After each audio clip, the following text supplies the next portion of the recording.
কিংবা শ্রমিক প্রকৃত অর্থে কোনো কার্যক্রমে জড়িত না, সংগঠন নামে দোকান খুলে তারাও র্যালি সমাবেশ টুকটাক করছে এবং শ্রমিকদের মাথা বেঁচে খাচ্ছে সত্যিকার অর্থেই।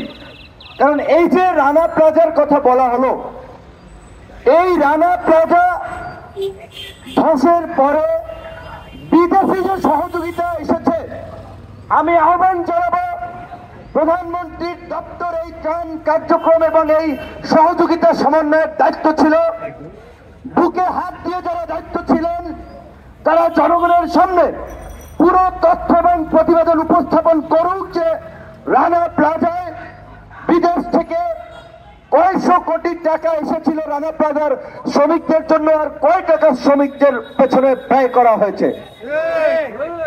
রানা প্লাজার শ্রমিকদের গত 2 বছর ধরে আমরা অফিসে ডেকে ঈদের সময় ঈদ উপহার দিয়েছি, কিছু সহযোগিতা করেছিলাম, সেটা দেখে আবার তাজরিনের শ্রমিকরা আমাদের সাথে যোগাযোগ করলো। তো এই যে আলোচিত দুটো ঘটনা, প্রকৃত অর্থে এই দুটো ঘটনার কারণেই আমাদের গার্মেন্টস সেক্টরে একটা বড় ধরনের পরিবর্তন, কর্ম পরিবেশের, শ্রমিকদের স্বাস্থ্য সুরক্ষার ক্ষেত্রে মালিক পক্ষ একটু নজর দিয়েছে।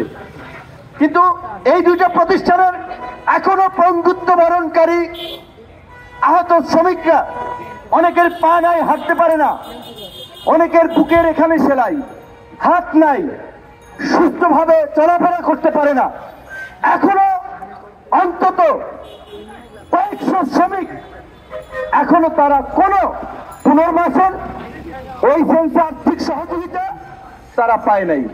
তো তাহলে এই যে ঘোড়ার টিমের ঢোল বাজানো যে শ্রমিক সংগঠনগুলোর কাজ কি?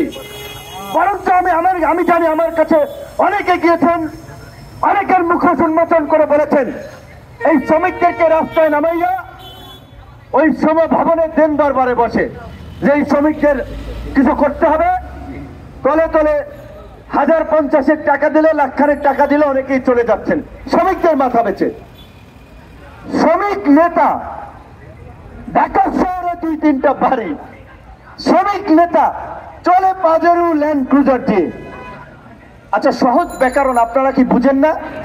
শাহজাহান খানের মতো মানুষ যদি শ্রমিকদের নেতা হয়, তার বাথরুম থেকে পাকঘর পর্যন্ত সব এসি করা, সে অন্তত 1000 কোটি টাকার মালিক। সে আপনার রিক্সা চালক, বাসের হেল্পার, বাসের ড্রাইভার, ট্রলার চালায়, ট্রেন চালায়, ওই শ্রমিকদের দুঃখ কষ্টটা বুঝবে কি? ওয়ালটন বিজ্ঞাপন দিচ্ছে এসি কিনে 10 লাখ টাকা জিতুন, মিলিনিয়র হন। বাস্তব কথা ভাই, অনেকের বাসায় এইখানেই দাঁড়িয়ে আছেন যাদের বাসায় যেখানে ঘুমায় সেইখানে ভালো একটা ফ্যানও নাই, তো তার এসির গল্প শুনে লাভ আছে? তাপমাত্রা 43, অনেকে মোবাইলে দেখে 42 ডিগ্রি হাই, বাসায় বৈশা বৈশা টেনশনে আছে, এত তাপমাত্রা। আর এই 42-43 ডিগ্রি তাপমাত্রায় এই যে শ্রমজীবী মানুষ রিক্সাওয়ালা রিক্সা চালাচ্ছে, বাসের ড্রাইভার বাস